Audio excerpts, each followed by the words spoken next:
Dr. David Lukens is chair of the Political Science Department at Touro College. For 20 years, he served on the staff of U.S. Senator Daniel Patrick Moynihan. My two best stories about the Rebbe and public policy, and I use them in class. I used the first one I used in class in American politics as an example. There was a woman in Brooklyn, college teacher, angry black woman named Shirley Chisholm. She got elected to the United States Congress in the mid-'60s. She was a fiery speaker. She was considered a black power advocate. Whites were scared silly of her. And she was the first black woman ever elected to the United States Congress, and she was a bomb thrower. So the white Southern racists that ran the U.S. House of Representatives from the South said, we'll teach this blank a lesson. And they assigned her to the Agricultural Committee of the House of Representatives. It was a great gelächter, it was a great joke. I still remember the New York Times front page article said, does a tree grow in Brooklyn, ? And they said, the chairman, they've appointed Shirley Chisholm, not to housing, which she requested, not to a committee on poverty, but the Agriculture Committee. And when she retired from the House, I was there when she told the following story. She said she was very depressed, very upset, and didn't know what to do.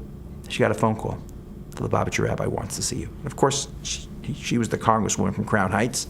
She had helped win the election, the primary, with the strong support of Lubavitch.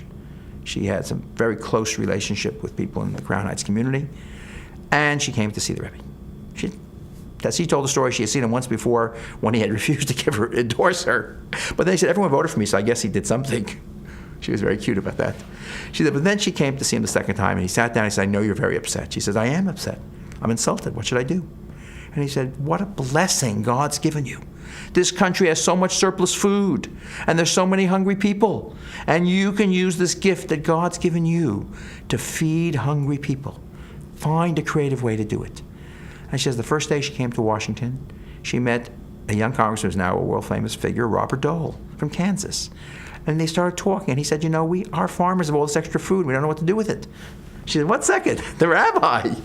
And what we call WIC and food stamps largely expanded. It was a tiny pilot program before. The whole existing food stamps program came out of the Agriculture Committee of the United States Congress, and Shirley Chisholm said in front of everyone there in Washington, she said, I owe this because a rabbi who was an optimist taught me optimism, taught me that what God gives, what you may think is a challenge is a gift from God.